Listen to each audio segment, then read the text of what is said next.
Hello students, तो आज हमारा जो अगला संकुल वो है हमारा COF6।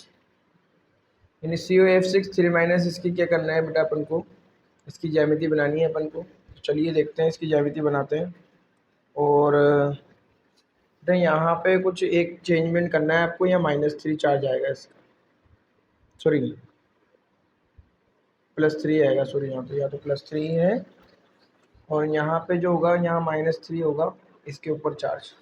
चलिए देखते हैं, स्टार्ट करते हैं। अब सबसे पहले ज्यामिति बनाने के लिए क्या करना है आपको, आयन, इसका ऑक्सीडेशन नंबर निकालना है। इसका ऑक्सीडेशन नंबर निकालने के बाद इसका क्या लिखना है आपको, इसका जो आयन होगा, इसका आयन का क्या लिखना है, यहाँ प्लस आएगा बेटा।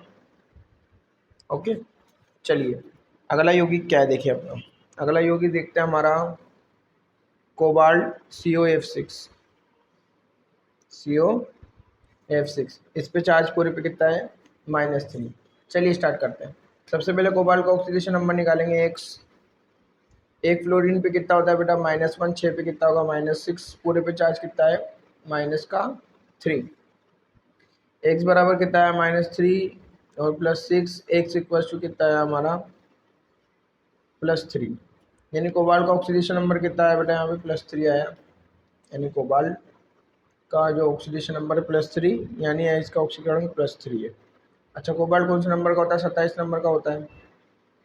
ठीक है, सबसे पहले इसका नॉर्मल कॉन्फ़िगरेशन भरेंगे अपन, 27 वाला। 1:2, 2:2, 2p6, 3:2, 3p6। उसके बाद 4:2 और 3d7।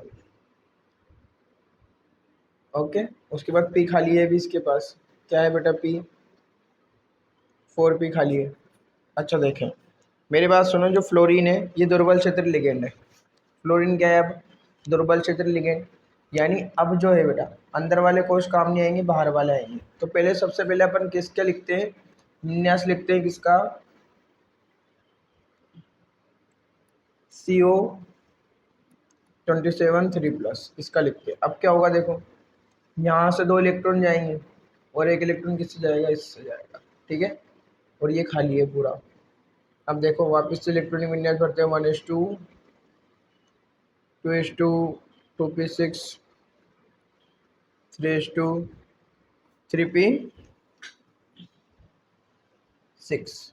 ओके, उसके बाद 3d6 और 4s0, 4s0 और ये 4p खाली है। अब डी पूरा बनाते हैं अपन, D D D D 1 2 3 4 5 6, 1 2 3 4 5 6, 6 electron है।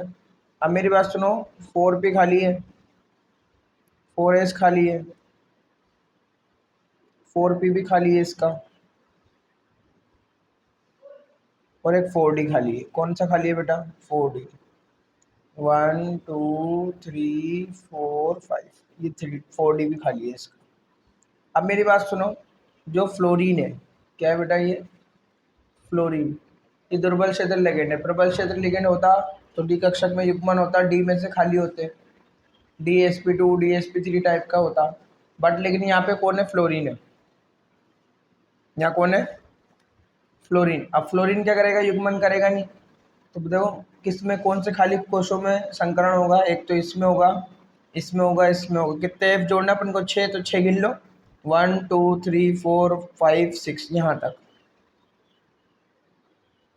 अब बताओ यहाँ पे क्या होगा, अब लिखेंगे अपन यहाँ पे संक्रमण। क्या लिखेंगे, संक्रमण। संक्रमण हुआ, कितने 6 नए कक्षक बने, 6। एक एस काम आया, एस पी कितने काम आए, 3, 6sp3 और डी कितने काम आए, 2, 6sp3d2। संकरित कक्षक, संकरित कक्षक 6sp3 संकरित कक्षक किसके, कोबाल्ट के, है ना। किसके बेटा, ये कोबाल्ट के, यानी CO3+ के, CO3+ के। ओके, अब मेरी बात सुनो, क्या ये 6 कक्षक है,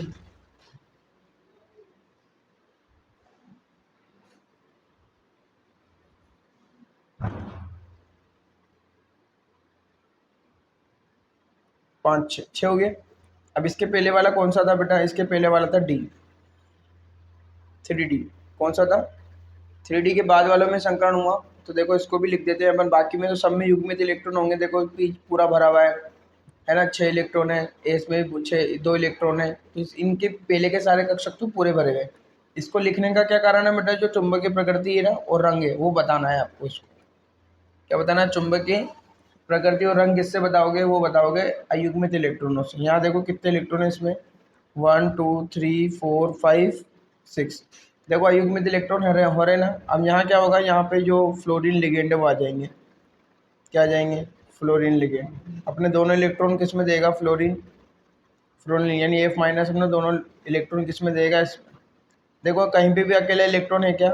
हैगा। देखो इसमें हैगा अकेला इलेक्ट्रॉन, तो इसका चुंबकीय गुण कैसे लिखेंगे? इसका चुंबकीय गुण, चुंबकीय गुण, चुंबकीय गुण कैसे लिखोगे? ये है अनुचुंबकीय, अनुचुंबकीय। इससे पहले वाले केस में NH3 वाले केस में क्या कहते हैं, NH3 का होल 6 CO वाले में अपन ने क्या देखा था बेटा? उसमें देखा था अपन ने कि सारे इलेक्ट्रॉन कैसे आ रहे थे? उसमें युग्मित आ रहे थे, तो उसको अपन ने क्या लिखा था? प्रतिचुंबकीय। अब ये रंगीन होगा। क्या होगा? रंगीन यानी कलर वाला। कलर वाला कब होगा? जब भी अयुग्मित इलेक्ट्रॉन दिख जाए ना इस अकेले इलेक्ट्रॉन कक्षकों में, तो उसको बोलेंगे कि रंगीन बनाएगा ये। अब इसकी ज्यामिति देखते हैं बेटा अपन। इसकी ज्यामिति कैसी होगी बेटा? अष्टफल की।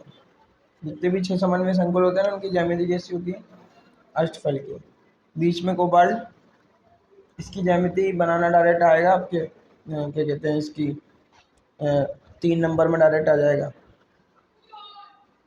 ये आए नीचे क्या बन गया बेटा? एक वर्ग बन गया, F F F F F F. ठीक है, अगला देखते हैं बेटा। अब वापस से कौन सा आ रहा है बेटा? अब अगला जो टॉपिक है ना अपना, अगला नेक्स्ट वापस से किससे आ रहा? प्रबल क्षेत्र लिगेंड वाला। अभी एक दुर्बल क्षेत्र लिगेंड वाला कराया। दुर्बल क्षेत्र लिगेंड में क्या नहीं होगा बेटा? युग्मन नहीं होगा। प्रबल क्षेत्र लिगेंड में जो उपांतर डी कोष है ना, पहले वाले डी कोष, उसके कक्षकों में युग्मन हो जाता है, यानी वहां से भी खाली कक्षक बनता है। चलिए देखते हैं। Cr NH3 का होल 6 3+। अब देखो यहाँ पे NH3 पे तो चार्ज कितना होता है? 0, यानी क्रोमियम पे ऑक्सीकरण अंक निकालो क्रोमियम का, इसका x प्लस इसका तो 0 होता है, तो 6 का भी 0 होगा। पूरे पे चार्ज कितना है? +3। x बराबर कितना आ गया? +3, यानी इसका ऑक्सीकरण अंक कितना है यहाँ पे? +3। ओके, अब देखते हैं आगे। Cr+3 के सबसे पहले नॉर्मल क्रोमियम का इलेक्ट्रॉनिक विन्यास लिखते हैं। क्रोमियम कौन से नंबर का होता है? 24 नंबर का। कौन सा नंबर का होता है बेटा? 24 नंबर का होता है। अब इसका इलेक्ट्रॉनिक विन्यास कैसे लिखेंगे मैंने आपको बता रखा है, ये अपवाद है। 1s2 2s2 2p6 3s2 3p6 4s1 3d5। तो इसका इलेक्ट्रॉनिक विन्यास ऐसे लिखते हैं बेटा, क्यों? क्योंकि डी के अर्धपूरित विन्यास होने में एक इलेक्ट्रॉन की कमी होती है, इसलिए एस का एक इलेक्ट्रॉन इसमें चला जाता है ना। अब एक इलेक्ट्रॉन किससे निकलेगा? एस से, और 2 किससे निकलेंगे? डी से निकलेंगे, है ना। तो इसका जो 3 इलेक्ट्रॉन Cr3+ कैसे बनेगा? 3 इलेक्ट्रॉन त्याग कर बनेगा। एक इलेक्ट्रॉन की कमी है तो 1 प्लस चार्ज आता है, 2 के तो 2 प्लस आता है, 3 की कमी होती है तो 3 प्लस चार्ज आता है। अब इसका इलेक्ट्रॉनिक विन्यास डायरेक्ट देख लो आप। यहाँ से लिखता हूँ मैं डायरेक्ट। एक तो लिख देता हूँ मैं, डी को पीछे लिख देता हूँ, इसको आगे लिख देता हूँ। क्यों? वो मैं बताऊंगा आपको अभी। 3D 4s 3D 4s 4p। अब मुझे बताओ आपके 4D लिखना जरूरी है क्या? तो मैं बोलूँगा आपको नहीं है। क्यों? क्योंकि 4D काम नहीं आएगा, 3D आएगा। क्यों आएगा? क्योंकि यहाँ पे NH3 लिगेंड आ रहा है। NH3 लिगेंड प्रबल क्षेत्र लिगेंड है, और वो क्या कर देता है बेटा? जो पहले वाले डी कोष होते हैं ना, ये तो बाहरी कोष तो होता है, उससे पहले वाले डी कोष के जो इलेक्ट्रॉन होते हैं उनको युग्मन कर देता है। अच्छा, अभी पहले इसका इलेक्ट्रॉनिक विन्यास लिखते हैं अपन।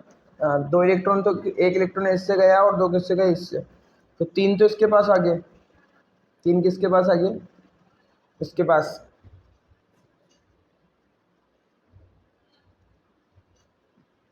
ठीक है, 3 किसके पास आ गया, इसके पास आ गया 3, और इसके पास 0, इसके पास भी 0। अब डी में कितने इलेक्ट्रॉन देख बेटा,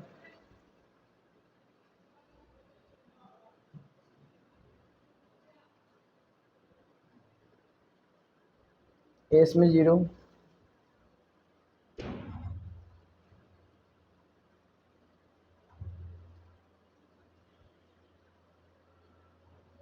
ओके। कितने इलेक्ट्रॉन डी में 3, 1 2 3, ओके। अब मेरी बात सुनो, अब अपने पास लिगेंड कौन सा है बेटा, लिगेंड है हमारे पास NH3, प्रबल क्षेत्र लिगेंड। तो सबसे पहले इसमें से 3 देखो, 1 2, एक और बनने के चांसेस है कि देखो, हाँ हैंगे। ये वाला इलेक्ट्रॉन किधर चल जाएगा, इधर। ये वाला इलेक्ट्रॉन किधर चल जाएगा, इधर। तो जो अब इस क्या होगा, इसका युग्मन कर देगा। तो सबसे पहले क्या होगा, इसका युग्मन करेंगे। सबसे पहले क्या करेंगे, युग्मन। क्या लिखेंगे इसमें, प्रबल क्षेत्र NH3 प्रबल क्षेत्र लिगेंड है, प्रबल क्षेत्र लिगेंड है, जो उपांत्य, उपांत्य यानी पहले वाला उपांत्य डी कक्षक का युग्मन करेगा। डी कक्षक में डी कक्षक में इलेक्ट्रॉनों का युग्मन करेगा। ओके, क्या करेगा बेटा, वो युग्मन करेगा। अब युग्मन करने के लिए अब मेरी बात सुनो, ये वाला इलेक्ट्रॉन किधर जाएगा, इधर जाएगा, इधर इधर इधर जाएगा, इधर। ये वाला इलेक्ट्रॉन जो इधर जाएगा नहीं, तो उसके बाद क्या होगा बेटा, एक यहाँ पे 3 कक्षक खाली बनेंगे। कितने कक्षक खाली बनेंगे, 3। कैसे, ऐसे देखो,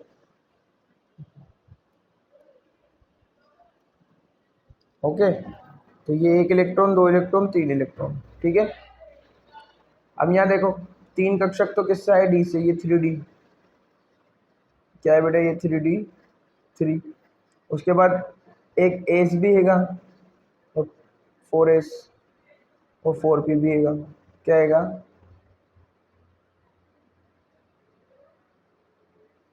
4p। अब बताओ कितने कक्षक चाहिए अपन को पूरे, कुल मिला के चाहिए अपन को 6, क्योंकि अपन को 6 ने 3 जोड़ने। 1 2 3 4 5 6, अच्छा ये ठीक है, 6 हो गया। अब यहाँ क्या होगा, संकरण। क्या होगा बेटा, संकरण। संकरण में कौन बेटा, 3 तो डी ने भाग लिया, ये D D D S P P, यानी कितने बनेंगे संकरण में, 6। D3 sp2, D3 sp2 संकरित कक्षक, संकरित कक्षक किसके, Cr3+ के, क्रोमियम के, ओके। अब मेरी बात सुनो, 6 बन गए, ये लो 6 बन गए।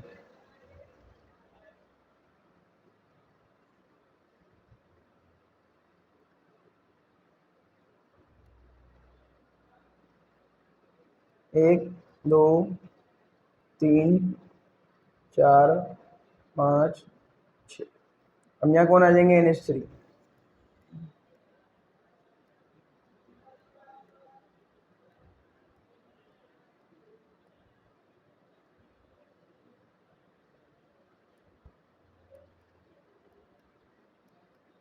यहाँ तो सब में 2-2 इलेक्ट्रॉन आ गए। देखो यहाँ से लेके यहाँ तक, यहाँ से लेके इसमें इसमें इसमें इसमें इसमें इसमें, तो 2-2 इलेक्ट्रॉन है।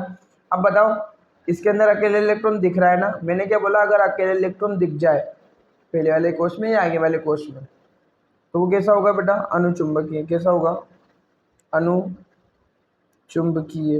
अच्छा, रंग होगा क्या इसका, हाँ, अकेला, अगर अकेला इलेक्ट्रॉन है तो उसका रंग होगा रंगीन, लिखेंगे। कैसा लिखेंगे, रंगीन, है ना। और ज्यामिति कैसी होगी बेटा, देखो 6 लिगेंड जुड़ रहे हैं, तो अष्टफल की होगी ज्यामिति। ज्यामिति कैसी होगी इसकी, अष्टफल की।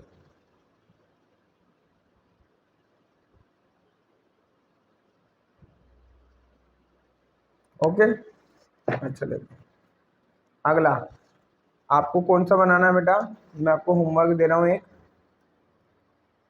Fe H2O का होल 6 3+, ये बनाना है आपको, ठीक है ना, घर से। अब देखो हमारा चैप्टर खत्म होने वाला है, क्रिस्टल फील्ड थ्योरी देखते हैं अपन, CFT। VBT तो देख लिया अपन ने, VBT के बाद अब देखेंगे CFT। अब मेरी बात सुनो, प्रबल क्षेत्र लिगेंड की उपस्थिति में क्या हो रहा था बेटा, पहले वाले डी काम आ रहे थे, और दुर्बल क्षेत्र लिगेंड की उपस्थिति में पहले वाले काम नहीं आ रहे थे, दूसरे वाले काम आ रहे थे।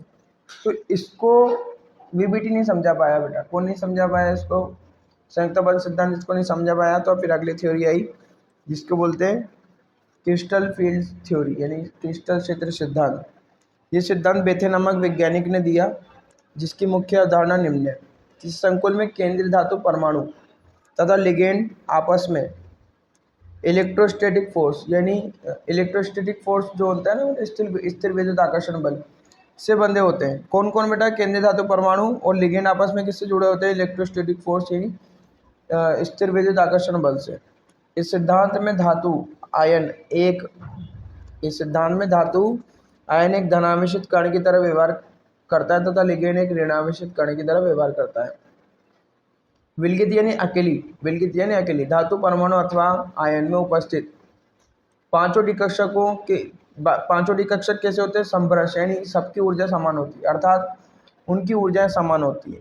CFT के अनुसार, अब देखो बेटा, CFT के अनुसार, किसके अनुसार? CFT, क्रिस्टल फील्ड थ्योरी, है ना, क्रिस्टल क्षेत्र सिद्धांत। CFT के अनुसार जब लिगेंड केंद्रीय धातु की ओर बंध बनाने के लिए अग्रसर होता है, तो जो धातु है ना, डी ब्लॉक की धातु, उसके 5 जो कक्षक है जिनकी ऊर्जाएं समभ्रश, यानी समभ्रश डी कक्षक, समान ऊर्जा वाले कक्षक, या ऊर्जा क्षेत्र में किसमें वितरित हो जाते हैं? क्या हो जाते हैं बेटा? वितरित, बट जाते हैं। ऊर्जा कुछ ऊर्जा क्षेत्रों में बढ़ जाते हैं, जिसमें से 3 की ऊर्जा क्या होती है? अधिक होती है, और 2 की ऊर्जा कम होती है। सॉरी, जिनमें से 3 की ऊर्जा कम होती है और 2 की ऊर्जा ज़्यादा होती है। अच्छा देखो मेरी बात सुनो, CFT के अनुसार जब लिगेंड केंद्रीय धातु की ओर बंध बनाने के लिए अग्रसर होता है, तो धातु के समभ्रश कक्षक, यानी जो 5 डी कक्षक है ना, वो टूट जाते हैं, अलग अलग ऊर्जाओं में बढ़ जाते हैं, या ऊर्जा क्षेत्रों में वितरित हो जाते हैं। ठीक है। अब मेरी बात सुनो, विलगित यानी अकेला धातु आयन, धातु परमाणु अथवा आयन में उपस्थित 5 डी कक्षक समभ्रश होते हैं, अर्थात उनकी ऊर्जाएं समान होती है। CFT के अनुसार जब लिगेंड केंद्रीय धातु की ओर बंध बनाता है, तो अग्रसर होता है, तो ये समभ्रश कक्षक क्या होते हैं? 2 प्रकार की ऊर्जा क्षेत्रों में बढ़ जाते हैं, वितरित हो जाते हैं, जिसे क्रिस्टल क्षेत्र विपाटन कहते हैं। जिसको क्या बोलते हैं बेटा? क्रिस्टल क्षेत्र विपाटन। इस विपाटन से डी कक्षक में आने वाली ऊर्जा अंतराल, और इस विपाटन से जो डी कक्षकों में आपस में जो ऊर्जा अंतराल आता है, उसको क्या कहते हैं? क्रिस्टल क्षेत्र विपाटन ऊर्जा कहती है। कहलाती है बेटा ऊर्जा अंतराल, क्या कहलाता है? क्रिस्टल क्षेत्र विपाटन ऊर्जा। अभी समझा दूंगा मैं, कुछ ज़्यादा बड़े टॉपिक नहीं है ये। कक्षकों का ये विपाटन अष्टफलकीय व चतुष्फलकीय संकुलों के लिए अलग अलग होता है। सबसे पहले देखते हैं अपन अष्टफलकीय संकुल। अष्टफलकीय संकुल यानी जिससे केंद्रीय धातु परमाणु से कितने लिगेंड जुड़े होते हैं बेटा? 6 लिगेंड जुड़े होते हैं ना केंद्रीय धातु परमाणु से, वही अष्टफलकीय संकुल बनाता है, आपको याद है। केंद्रीय धातु आयन में 5 डी कक्षक समभ्रश होते हैं। 5 की ऊर्जा क्या होती है बेटा? समान होती है। क्या होती है? 5 की ऊर्जा समान होती है। समभ्रश मतलब समान ऊर्जा वाले जब अष्टफलकीय संकुल का निर्माण करते हैं। समभ्रश कक्षक जब किसका निर्माण करते हैं बेटा? अष्टफलकीय संकुल का। तो 6 एक दंतुक लिगेंड अक्षीय स्थिति से, किससे बेटा? 6 एक दंतुक लिगेंड अक्षीय स्थिति से केंद्रीय धातु आयन पर आक्रमण करते हैं, जिससे डी उपकोष में अक्षीय डी कक्षक, अक्ष वाले, अक्ष पे कौन कौन होते हैं बेटा? dx² y² और dz² प्रतिकर्षित होते हैं। और देखो कहाँ से करते हैं? अक्षीय स्थिति से। अक्षीय स्थिति से करेंगे तो अक्ष वालों को भगाएंगे, क्योंकि अक्ष वाले को क्या करेगा? प्रतिकर्षित करेगा। अक्षीय स्थिति से आक्रमण कर रहे हैं, तो जो अक्ष वाले हैं ना, डी कक्षक 5 प्रकार के होते हैं, dxy, dyz, dzx, dx² -y² और dz², जिसमें से dx² -y² व dz² क्या होते हैं बेटा? अक्षीय होते हैं, इसलिए प्रतिकर्षित हो जाते हैं। देखो अब, जिससे डी कक्षकों का 2 ऊर्जा क्षेत्रों में विपाटन हो जाता है। dxy, dyz व dzx कक्षक निम्न ऊर्जा क्षेत्र में आ जाते हैं, यानी नीचे आ जाते हैं। इन्हें क्या बोलते हैं बेटा? T2g कहते हैं। तथा dx² -y² व dz² उच्च ऊर्जा स्तर में चले जाते हैं, जिनको क्या कहते हैं बेटा? Eg कक्षक कहते हैं। डी कक्षकों का यह विपाटन अष्टफल के संकुल के लिए CF क्रिस्टल क्षेत्र विपाटन कहलाता है। इनका ऊर्जा अंतराल विपाटन ऊर्जा कहलाता है, जिसे डेल जीरो से प्रदर्शित करते हैं। अब क्या होता है देखो, मैं बताऊं आपको। डी कक्षक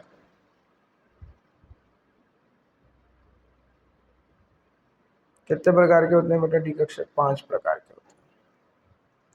कौन सा? DXY, DYZ, DZX, DX², Y², और ये लास्ट वाला होगा DZ²। अब मेरी बात सुनो, अष्टफल के संकुल में क्या होता है बेटा? अष्टफल के संकुल में इनका विपाटन कैसे होता है? अष्टफल के संकुल के लिए अलग है, और अष्टफल के संकुल में जो 6 एक दंतुक लिगेंड है वो कैसी स्थिति से आक्रमण करते हैं बेटा? अक्ष स्थिति से। तो अक्ष वाले कौन कौन है? ये वाले और ये वाले। तो अक्ष से आएंगे तो अक्ष वालों को तो भगा देंगे ना।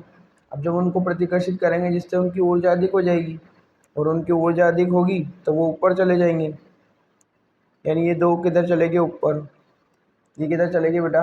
ऊपर। अब ये कौन सा है? DX² - Y² और DZ², और बाकी के नीचे आ जाएंगे।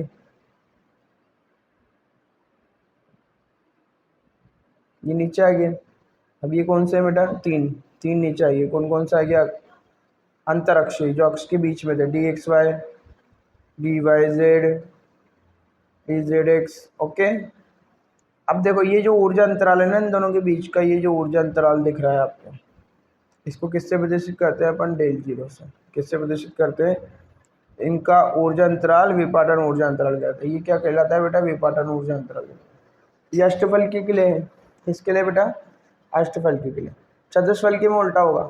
अब चतुष्फलकी में कहाँ से बेटा? अंतरअक्षीय स्थिति से करते हैं बेटा वो आक्रमण। चतुष्फलकी में जो 4 लिगेंड होते हैं ना, वो कौन सी स्थिति से करते हैं? अंतरअक्षीय से। जब अंतरअक्षीय से करेंगे तो ये ज़्यादा हो जाएंगे। अब मेरी बात सुनो, जिसकी ऊर्जा कम है ना, सॉरी, जिसकी ऊर्जा ज़्यादा है, देखो मेरी बात सुनो,